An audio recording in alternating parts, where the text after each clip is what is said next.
درود با شما شنوندگان عزیز. امروز شنبه 16 می 2020 سال است و مهمترین خبرهای هفته روان را در نشر جمع‌بستی خبرهای هفته مستقیما از رادیوی مهاجر میشنوید.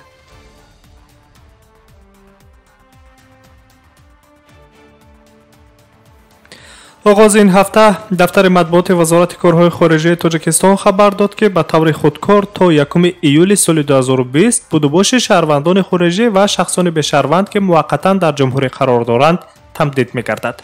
بنا به اطلاع دفتر مطبوعات وزارت روابط خارجه، این تصمیم در دایره چراهای پیشگیری پنجشنبه سرایت کرونا ویروس نوع کووید 19 قبول شده است. با این مقصد در اول ماه اپریل در تاجیکستان محدودیت‌های ورود و خروج همه شهروندان دولت خارجی و شخصان به شهروندی از تمام نقطه‌های گذرگاه‌ها در سرحد دولتی جمهوری تاجیکستان جاری کرده شده بود. در این خبر اینچنین تفصیلات تماس با سرریاست کنسولی وزارت کارهای خارجه و دیگر ساختارهای مربوطه به قیدگیرنده وزارت کارهای داخلی نیز نشان داده شده است.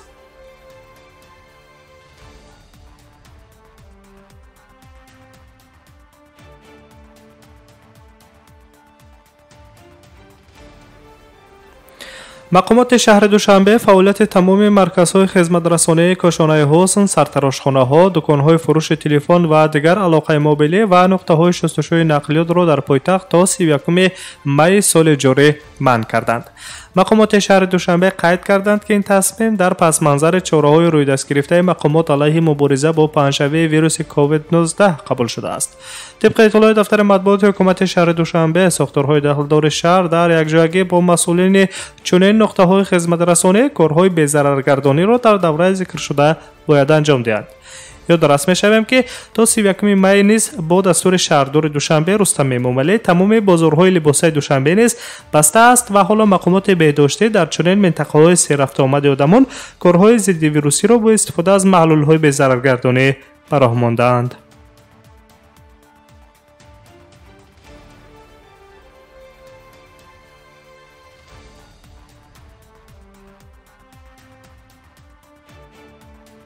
شما خبرهای هفته را مستقیما میشنوید. شرکت اپل در ازبکستان خود را ثبت نام کرد و پس از نتیجه گیری از فعالیت آن در 3 ماه اول به بودجه این کشور 59,000 دلار انداز سپارید. خبر داده بود اگنته فرغانه. پیش از آن شرکت بین‌المللی نتفلیکس نیز به بودجه ازبکستان با ارزش 4,300 یورو انداز پرداخت کرد. شرکت گوگل نیز الکی در 3 ماه اول سال روان 85,000 یورو به بودجه ازبکستان انداز پرداخت کرده است. انداز 15% برای شرکت‌های خارجی که به شخصان واقعی خدمت می‌رسانند ماه ینور سال 2020 در جمهوری ازبکستان جاری کرده شده بود. برای قبول عریضه جهت به قیدگیری به صفت انداز سپارنده، مقامات ازبکستان سامانه مخصوص الکترونی را براه ماندند که بر رشد پرداخت پذیری انداز سپارندگان خارجی آورده می‌رساند. حالا تا 10 شرکت و پروایدرهای خارجی خدمت رسانی‌های الکترونی در ازبکستان خود را ثبت نام کردند که هر یک آن در علاهیدگی به بودجه حکومت جمهوری ازبکستان انداز پرداخت می‌کنند. یادآور می‌شویم که قبلا نیز مسئولان کمیته انداز نزد حکومت جمهوری تاجیکستان نیز بارها تاکید داشتند که شرکت‌های خارجی از جمله گوگل، اپل، مایکروسافت، فیسبوک باید در تاجیکستان انداز سپارند، زیرا آنها از پیشنهاد خدمت رسانی‌های الکترونی در جمهوری درآمد به دست می‌آورند. لایحه نوی کدکس انداز تاجیکستان که حالا در بررسی حکومت جمهوری قرار دارد، اندازبندی شرکت‌های خارجی که خدمت رسانی الکترونی را در جمهوری پیشنهاد می‌کند در بر می‌گیرد.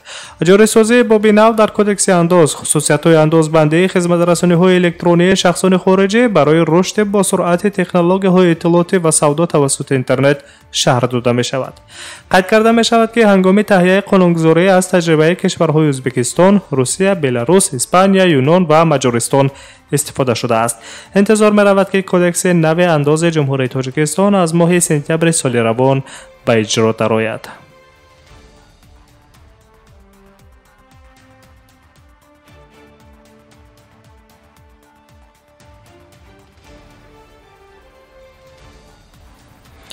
در این هفته 11 می جنگجویان گروه رادیکالی طالبان کمک‌های بشردوستانه ترکمنستان را که به افغانستان انتقال می‌داد در نزدیکی‌های بندر اکین غصب کردند. گفته می شود که هنگامی در بندر اکین از نقلیات‌های بارکش افغانستان به نقلیات‌های بارکش ترکمنستان انتقال دادن موادهای بشردوستانه، جنگجویان گروه رادیکالی طالبان حمله کرده و همه محصولات کمک بشردوستانه ترکمنستان را که باید به منطقه معینه ولایت فاریاب جمهوری اسلامی افغانستان انتقال می‌یافت غصب کردند.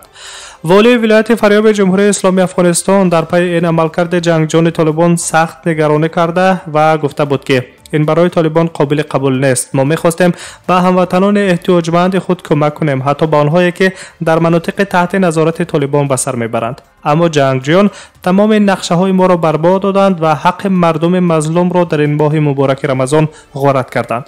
گفته بود نقیب الله فائق، حاکم ولایت فاریاب جمهوری اسلامی افغانستان. کمک بشردوستانه ترکمنستان اساساً از محصولات خوراکواری از جمله میوه‌جات و سبزیجات و تخم مرغ عبارت بود.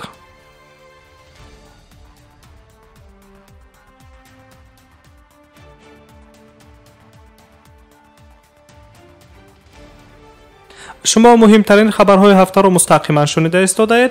سنه 12 می سال جاری جمهوری اسلامی ایران بسته کمک بشردوستانه به تاجیکستان را برای مبارزه با پاندمی کرونا ویروس روانه نموده بود. هواپیمای ویژه از مشهد به دوشنبه با 6 تن مواد دارویی، لوازمات طبی همچون کمک بشردوستانه از نام مردم و حکومت جمهوری اسلامی ایران به دوشنبه آمده بود. کارمند دفتر مطبوعات سفارت جمهوری اسلامی ایران در تاجیکستان محسن فرهبر به آزیا پلیس گفته بود این تنها قسم اولی کمک بشردوستانه است. ایران در روزهای نزدیک باز چند پرواز ویژه به تاجیکستان جهت انتقال موادهای بشردوستانه انجام خواهد داد. همچنان قید گردیده بود که در راه بازگشت شهروندان ایران طریق این هواپیما از تاجیکستان خارج کرده می شوند. در مجموع 140 نفر به ایران پرواز خواهند کرده که آنها سیاحان و صاحبکاران ایرانی می باشند.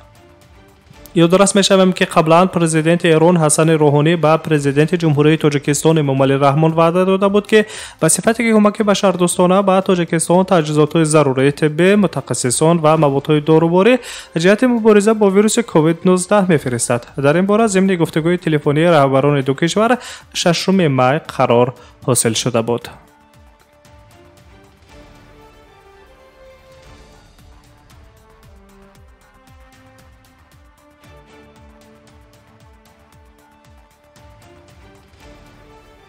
و با روسیه نیز در جنبستی خبرهای هفته نظر میکنیم.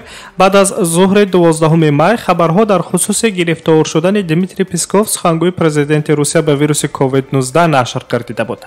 در حال سخنگوی ولادیمیر پوتین به ویروس کرونا گرفتار شده است که مقامات کرمل وضع صحتی پرزیدنت روسیه ولادیمیر پوتین را در سطح خوب ارزیابی میکنند. از این پیش رئیس حکومت فدراسیون روسیه میخائیل میشوستین، وزیر فرهنگ روسیه اولگا لیوبیمووا و ده نفران مقامدار و شناخته در روسیه به ویروس کووید 19 گرفتار شدند.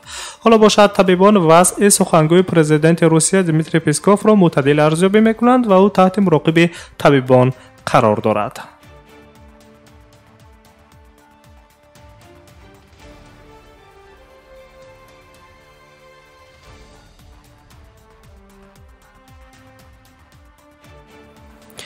وزارت دفاع تاجیکستان این هفته خبر داد که رخصت سربازان خدمت نظامی را موقتا منع و دوربینی آنها را با خویشاوندانشان در حال حاضر اجازت نمیدهد. قرار مذکور بهره نگاه داشتن سلامتی سربازان و افسران روی دست گرفته شده است. در این باره دفتر مطبوعات وزارت دفاع تاجیکستان خبر داده بود.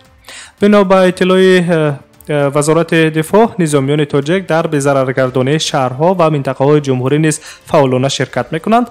غیر از این تقریباً همه روزه تمام قسم‌های حربی، آشخانه‌ها، کازارمه‌ها و دیگر مکان‌های بود و باش سربازان و نظامیان در قسم‌های نظامی کشور بضررگردانی می‌شوند.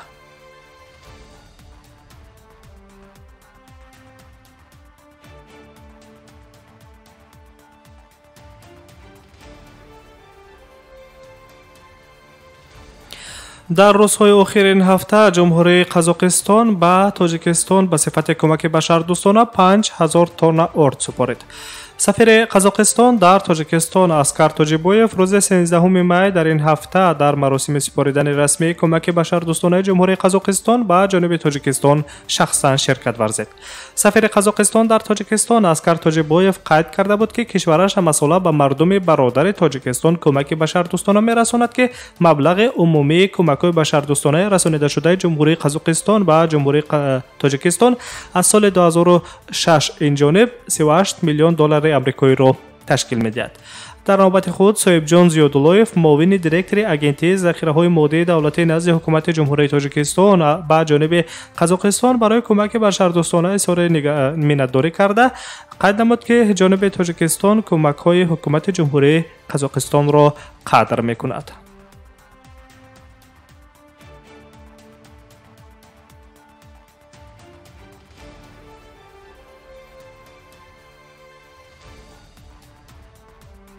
шумо муҳимтарин таҳаввулоти ҳафтаи равонро мустақиман дар нашри ҷамъбасти хабарҳои ҳафта мешунавед ва дар ин ҳафта вазири меҳнат, муҳоҷират ва шуғри аҳолии ҷумҳурии тоҷикистон Гулрӯ Ҷабборзода ба намояндагии ин вазорат дар Русия дастур дод ки ба муҳоҷирони меҳнатӣ ҳамагуна дастгирӣ расонида шавад.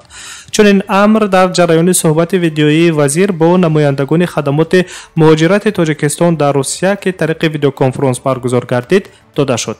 Гулрӯ Ҷабборзода вазири нави меҳнат, муҳоҷират ва шуғри аҳолии ҷумҳурии тоҷикистон ба раҳбарият ва кормандони намояндагии хадамоти муҳоҷирати вазорати меҳнат дар Русия дастур дод ки ба муҳоҷирони меҳнатии тоҷик дар Русия ҳамаҷониба мусоидат расонанд.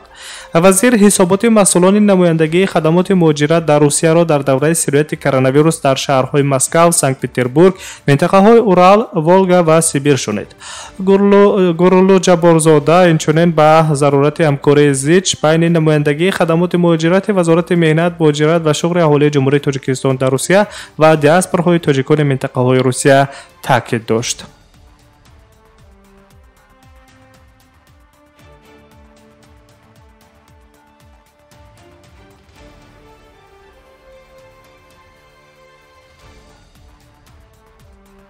ва дар Русия мемонем. идома медиҳем ҷамъбасти хабарҳои ҳафтаро. тибқи иттилои вазорати корҳои дохилии Русия, шумораи ҷиноятҳо дар байни муҳоҷирон дар Русия кам шудааст, аз ҷумла ҷиноятҳои ғоратгарӣ, дуздӣ ва роҳзанӣ ки қаблан бо ин гуна ҷиноятҳо мақомоти ҳифзи ҳуқуқи Русия муҳоҷирони меҳнатиро бештар муттаҳам медонистанд.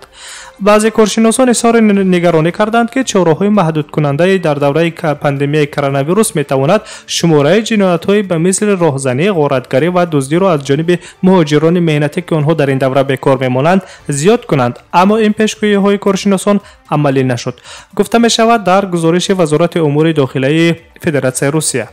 илова бар ин шумораи ҷиноятҳое ки дар кӯчаву хиёбонҳо, боғҳо ва марказҳои истироҳативу фароғатӣ содир шудаанд 71% коҳиш ёфтааст. шумораи ҷиноятҳо дар байни шаҳрвандони хориҷӣ 11%, аз ҷумла ҷинояти куштор 2%, ғоратгарӣ 81%, ҷинояти роҳзанӣ 9.4% ва ҷинояти дуздӣ 5.5% дар байни шаҳрвандони хориҷӣ хусусан муҳоҷирони меҳнатӣ кам гаштааст. ҳамин тариқ вазорати корҳои дохилии Русия хабар медиҳад ки содиршавии ҷиноятҳо аз ҷониби муҳоҷирони меҳнатӣ дар Русия таи чанд моҳ боз тамоюли пастшавӣ дорад.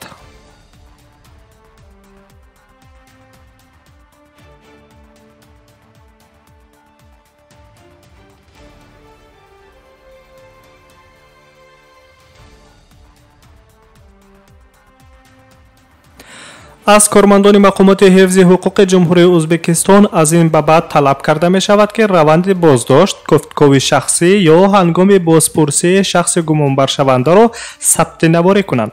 қонун дар бораи ворид намудани тағйирот ба моддаҳои дахлдори кодекси мурофиявии ҷиноятии ҷумҳурии Ӯзбекистон аз 15 май мавриди амал қарор гирифт. хабар медиҳад агентии Фарғона. тавре аз рӯи дастуроти нав ба кодекси мурофиявии ҷиноятии ҷумҳурии Ӯзбекистон бармеояд, раванди ҳама гуна амалҳои мурофиявӣ аз ҷониби муфаттиш сабт карда шуда, ҳамчун маводи исботкунанда дар парванда ҳамроҳ мегардад. илова бар ин аз рӯи тағйири иловаҳо ба кодекси мурофиявии ҷиноятии ҷумҳурии Ӯзбекистон аз ин ба баъд муфаттиш, прокурор ва судя муаззаф гардиданд ки пас аз муайян ва татбиқ кардани чораҳои маҷбуркунӣ дар нисбати айбдоршаванда ба мисли ҳабси хонагӣ, ҳабси пешакӣ ва ҷойгиркунии маҷбурӣ дар муассисаи тиббӣ бояд фавран хешовандони наздики гумонбаршаванда ба таври хаттӣ огоҳ карда шавад. қабл аз ворид намудани тағйирот ба кодекси мурофиявии ҷиноятии ҷумҳурии Ӯзбекистон, вакилони парлумони ин кишвар дар мавриди санҷиши маҳаллии ҷинояти махсусан вазвин, ҷустуҷӯ, санҷиши далелҳо дар ҷои ҳодиса ва таҷрибаи тафтишотӣ сабти видеоиро ҳатмӣ карданд ки ин ба таъмини шафофияти кори тафтишот дар нисбати гумонбаршаванда равона гардидааст. дар Ӯзбекистон таи солҳои охир ҷазо барои шиканҷа пурзур карда шуд ва масъулият барои иштирок дар шиканҷа низ ҷорӣ карда шуд. аммо ҳомиёни ҳуқуқи инсон қайд мекунанд ки муносибати бадрафторӣ дар маҳбасҳои ин кишвар ҳамоно вуҷуд дорад. бо ақидаи онҳо барои ислоҳи вазъ назорати ҷамъиятӣ дар ин самт бояд тақвият дода шавад. муҳлати мурури ҷиноятҳо вобаста ба шиканҷа низ бояд бекор карда шавад. мурофиаҳои дахлдор кушода ва ба ҷабрдидагон ҷубронпулӣ татбиқ гардад.